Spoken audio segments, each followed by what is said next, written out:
નમસ્કાર મિત્રો, હું સૌરભ ત્રિવેદી ફરીથી સ્વાગત કરું છું આપણી channel law education with Saurabh Trivedi.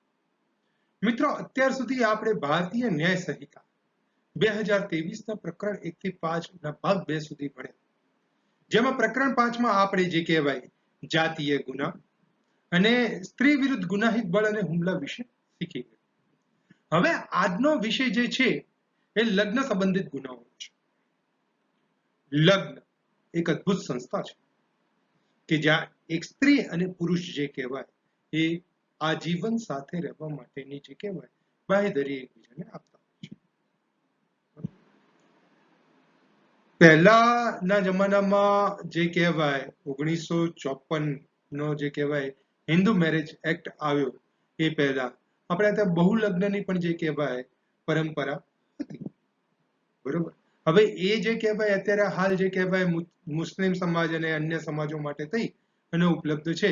બાકી જે કહેવાય બધાને આ જે હિન્દુ મેરેજ એક્ટ છે એ લાગુ પડતો હોય છે. બરોબર.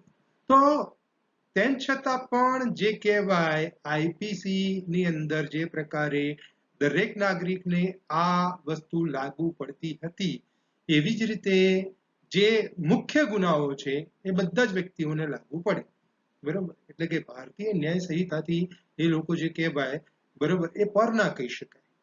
ખ્યાલ આવે? કાયદો બધા માટે સરખો છે. તો ચલો મિત્રો, આજે આપણે શીખીશું ભારતીય ન્યાય સંહિતાનો પ્રકરણ 5 નો ભાગ 3 લગ્ન સંબંધિત ગુના. પહેલા આપણે 304B દહેજ મૃત્યુ માટે થઈ અને એની સજા, એની વ્યાખ્યા અને એના લગતી જોગવાઈઓ હતી. બરોબર. હવે કલમ 80 ની અંદર જે કહેવાય દહેજ મૃત્યુની માહિતી આપેલી છે. બરોબર છે. હવે કલમ 81 કોઈ પુરુષે છેતરપિંડીથી કાયદેસર લગ્ન થયા હોવાનું માનવા પ્રેરી અને સ્ત્રી સાથે સહવાસ કરવા બાબત. બરોબર. છેતરપિંડી કરવી એટલે કે કોઈ પણ રીતે છેતરપિંડી કરી શકાય. બરોબર. તો એ જે કહેવાય આઈપીસી ની કલમ 493 માં હતી જ, પરંતુ એમાં શું ફેરફારો કરી અને આપણે અહીંયા આગળ મૂકી છે એ આપણે જોઈશું.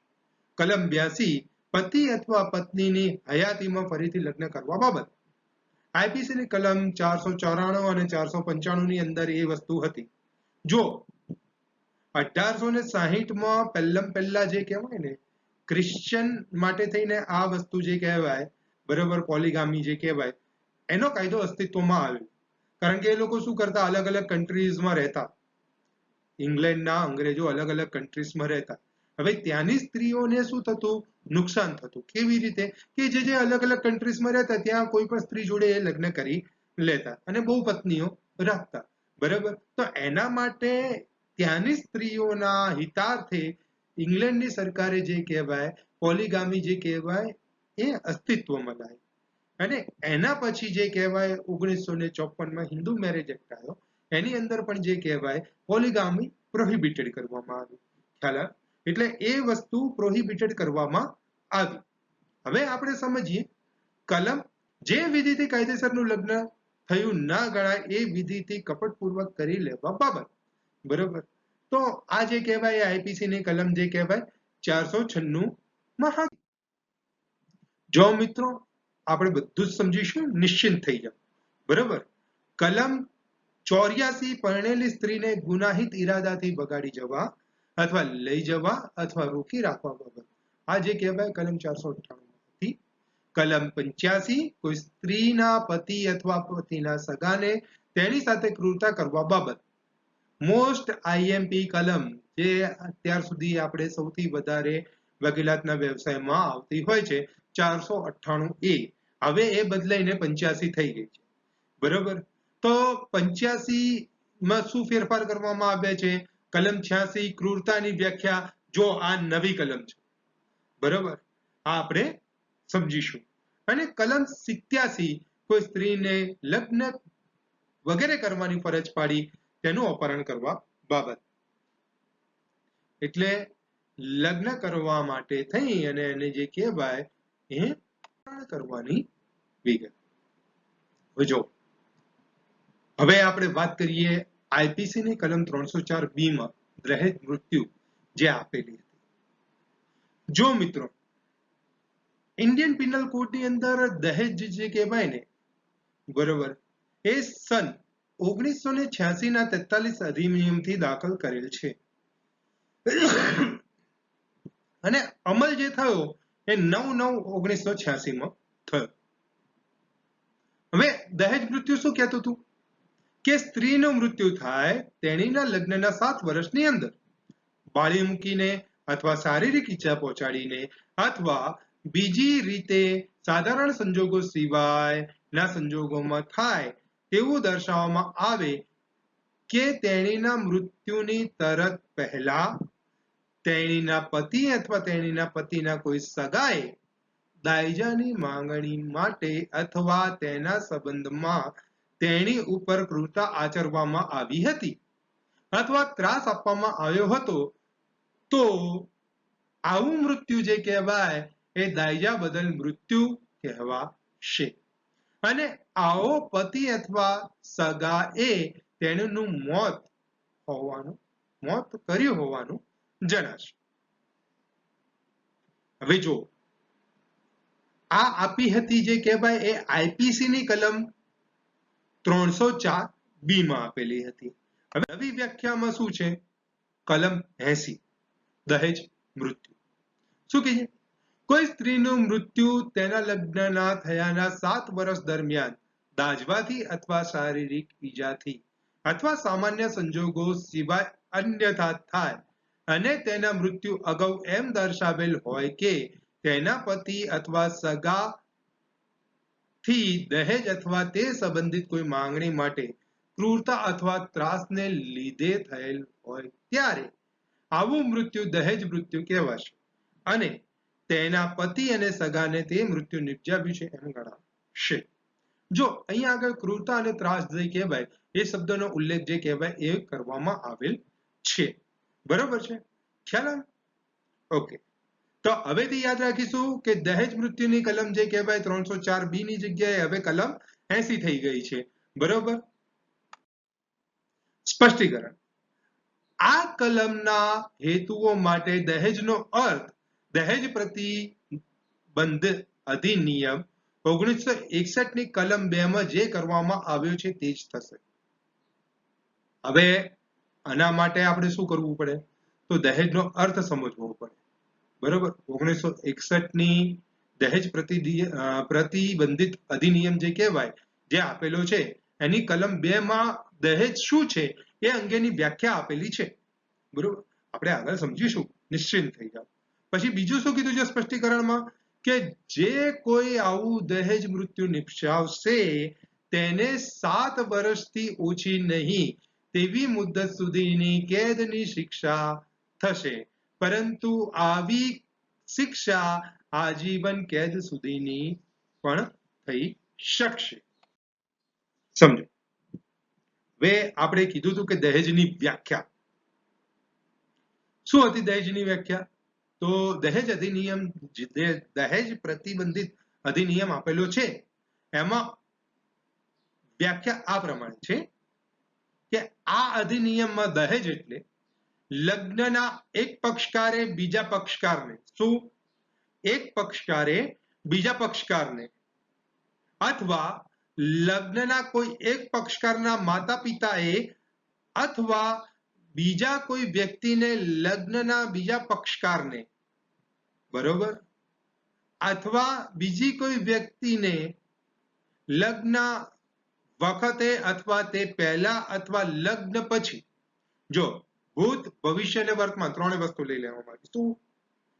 લગ્ન વખતે અથવા લગ્ન સમયે અથવા લગ્ન પછી ગમે ત્યારે સદરહુ પક્ષકારોના લગ્ન માટેના અવેજ તરીકે પ્રત્યક્ષ કે પરોક્ષ રીતે આપેલી અથવા આપવા કબૂલેલી મિલકત અથવા કિંમતી જામીનગીરી, પરંતુ તેમાં મુસ્લિમ વ્યક્તિગત કાયદા પ્રમાણે લાગુ પડતો હોય તેવી વ્યક્તિઓને આ દાખલામાં દહેજ અથવા મહેરનો સમાવેશ થતો નથી. હવે કલમ 81 શું કહે છે? કલમ 81 કોઈ પુરુષ છેતરપિંડીથી કાયદેસરના લગ્ન થયા હોવાનું માનવા પ્રેરીને પત્ની ભાવે સહવાસ કરવા બાબત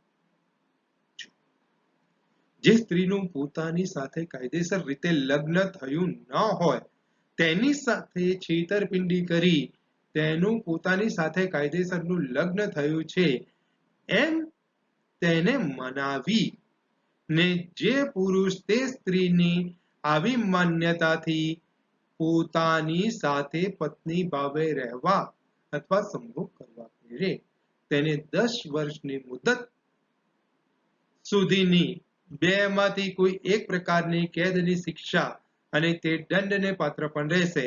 આઈપીસીની કલમ 493 કલમ 82 પતિ અથવા પત્નીની હયાતીમાં ફરીથી લગ્ન કરવા બાબત.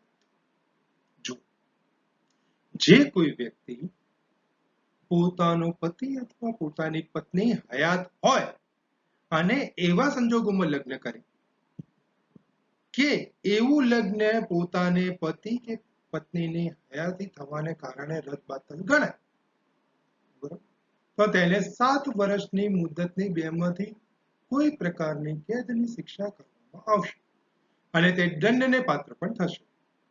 અપવાદ જો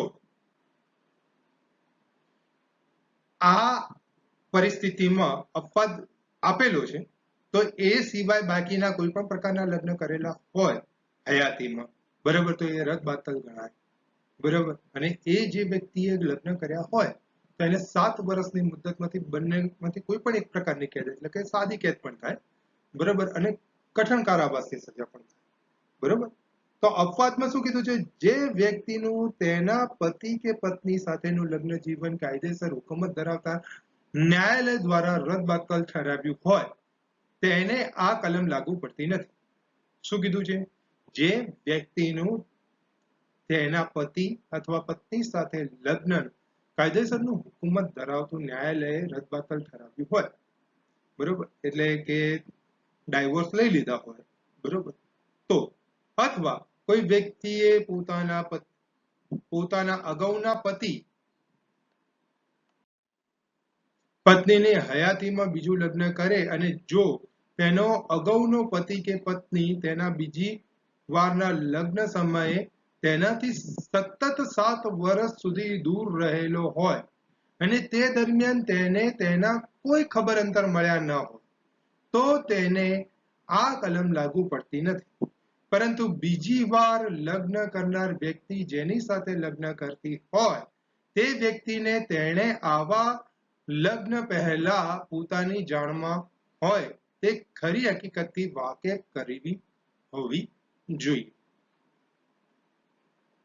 બરોબર તો તમે પૂરતા પ્રયત્નો કર્યા હોય બરાબર ને તેમ છતાંય જો તે વ્યક્તિની ભાળ ના મળી હોય તો એવું નહીં કે 7 વર્ષનું સેપરેશન છે લગ્ન જીવનનું એટલે ડાયરેક્ટ આપણે બીજા લગ્ન કરવા માટે થઈ અને એ માટે થઈને હકદાર થઈ શકીએ છીએ બરોબર છે તો આ આઈપીસી ની કલમ 494 માં જે આપેલી હતી એ હવેથી જે કહેવાય બદલાઈ ગયેલી છે અને શું કીધું છે કે જે કોઈ વ્યક્તિ પોતાના આગલા લગ્નની હકીકત જે વ્યક્તિની સાથે બીજું લગ્ન કર્યું હોય તેનાથી છુપાવીને પેટા કલમ 1 હેઠળનો ગુનો કરે તો તેને 10 વર્ષ સુધીની બેમાંથી કોઈ પણ એક પ્રકારની કેદની શિક્ષા કરવામાં આવશે અને તે દંડને પાત્ર પણ રહેશે બરોબર તો આ કલમ 495 હતી બરોબર આ બંને એકમાં જ આવરી લેવામાં આવેલી છે. હવે આપણે વાત કરીશું કલમ નંબર 83 જે વિધિથી કાયદેસરનું લગ્ન થયું ના ગણાય એવી લગ્ન વિધિ કપટપૂર્વક કરી લેવા બાબત. જે કોઈ વ્યક્તિ અમુક વિધિથી પોતાનું કાયદેસરનું લગ્ન થયું નથી એવું જાણતી હોવા છતાં તેવી લગ્ન વિધિ બધાનથી અથવા કપટી ઈરાદાથી કરી લે તેને 7 વર્ષ સુધીની જે કહેવાય બેમાંથી એક પ્રકારની શિક્ષા કરવામાં આવશે અને તે દંડને પાત્ર પણ રહેશે બરોબર એટલે ચોરીના 4 ફેરા જે કહેવાય કે સપ્તપદીની 7 સોગંદો જે કહેવાય એ સિવાય જે કહેવાય હિન્દુમાં જે કહેવાય કન્સિડરેશન ના થતું હોય અને બીજી કોઈ રીતે એ વિવાહ જે કહેવાય પોતાના માટે વિવાહ નથી એવું માનવા છતાં પણ એ વિધિમાં જે કહેવાય પ્રોસેસ કરે અને બધા નથી કરે. સમજો અહીંયા આગળ મેન શ્રીયા જે કહેવાય નિયત ઈરાદો બરોબર કપટી ઈરાદાથી કરે તો તેને જે કહેવાય 7 વર્ષની મુદ્દત માંથી બેમાંથી કોઈ પણ એક પ્રકારની કેદની શિક્ષા થઈ શકે. હવે આપણે વાત કરીશું કલમ 84 પરણેલી સ્ત્રીને ગુનાહિત ઈરાદાથી ભગાડી જવા અથવા લઈ જવા અથવા રોકી રાખવા બાબત.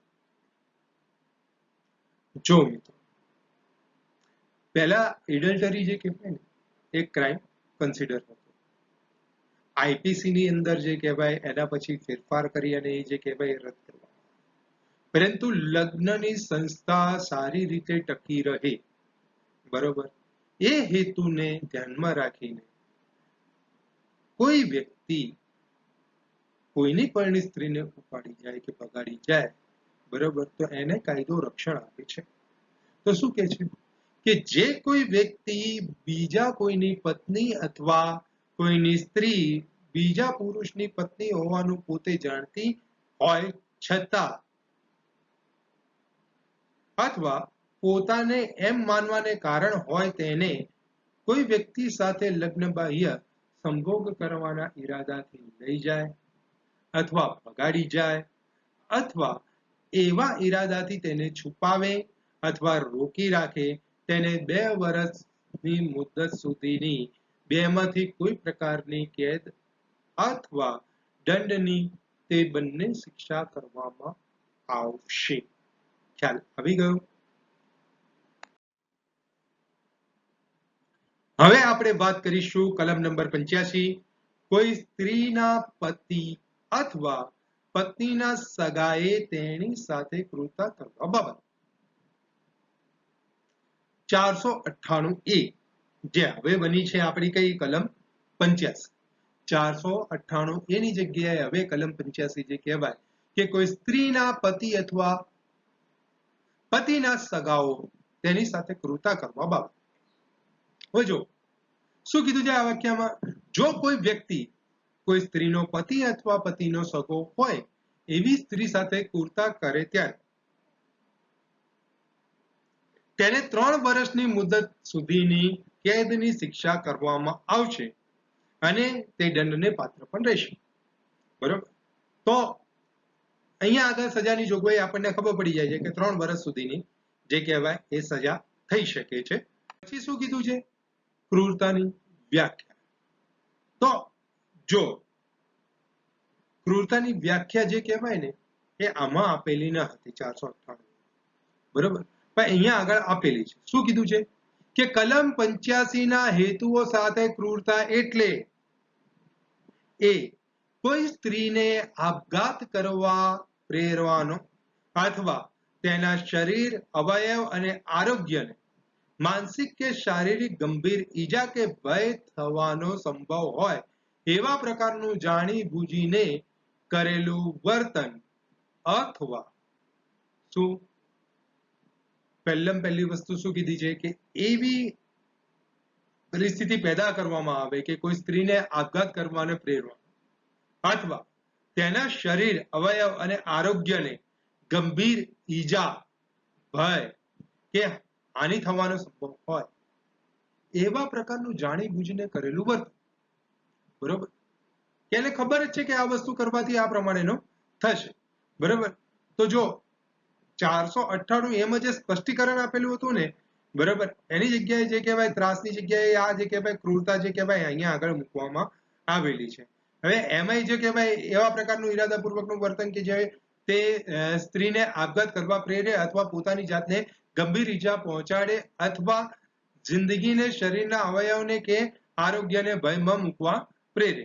તો આ થોડીક જે કહેવાય વ્યવસ્થિત વ્યાખ્યા કરી છે કે કોઈ સ્ત્રીને આપઘાત કરવા પ્રેરવાનો અથવા તેના શરીર અવયવ અથવા આરોગ્યને ગંભીર ઈજા કે ભય થવાનો સંભવ હોય એવા પ્રકારનું જાણી બૂજીને કરેલું વર્તન. બરોબર છે.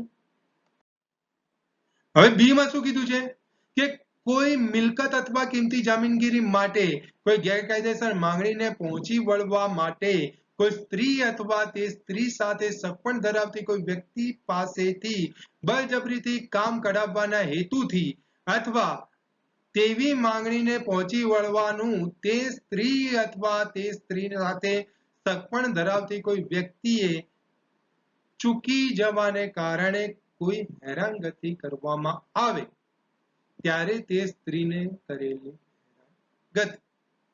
બરોબર.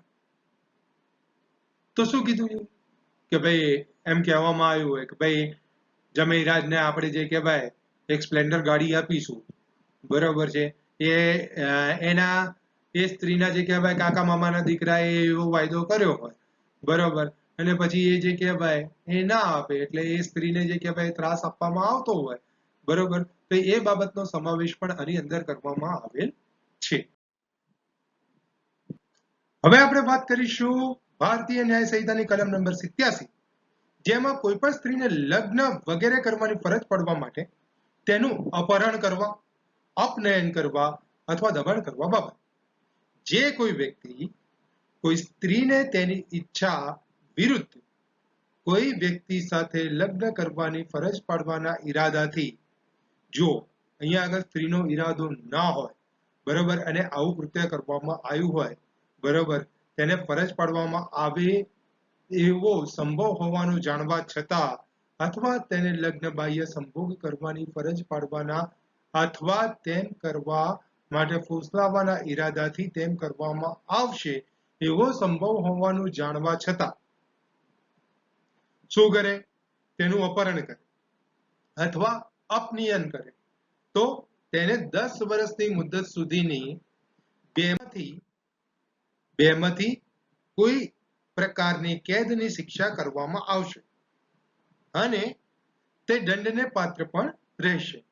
અને જે કોઈ વ્યક્તિ કોઈ સ્ત્રીને અન્ય વ્યક્તિ સાથે લગ્ન બાહ્ય સંભોગ કરવાની ફરજ પાડવાના અથવા તેમ કરવા માટે ફોસલાવવાના ઈરાદાથી અથવા તેમ કરવામાં આવશે એવો સંભવ હોવાનું જાણવા છતાં તે સ્ત્રીને આ સંહિતામાં વ્યાખ્યા કર્યા મુજબની ગુનાહિત ધમકીથી અથવા અધિકારોનો દુરુપયોગ કરીને અથવા બીજી કોઈ રીતે જબરજસ્તી કરીને અમુક સ્થળે લઈ જવા માટે દબાણ કરે તો તેને પણ ઉપર મુજબની શિક્ષા કરવામાં આવશે. બરોબર, એટલે કે આમાં મદદ કરવામાં આવે, બરોબર, તો એ મદદગારીના ગુના હેઠળ જે કહેવાય એ એટલી જ સજાને પાત્ર થાય. આઈપીસીની કલમ 366માં જે પ્રમાણેની હતી વિગત એ થોડીક વિગતવાર અહીંયા આગળ ઉપલબ્ધ કરાવેલી છે. મિત્રો, આશા રાખું છું કે આપેલ માહિતીમાં આપ સૌને સંપૂર્ણપણે ખ્યાલ આવી ગયો હશે. મારા વિડીયોને લાઈક અને સબસ્ક્રાઇબ કરવાનું ના ભૂલતા. ભારત માતાની જય. આપનો દિવસ શુભ રહે. જય હિન્દ. વંદે માતરમ.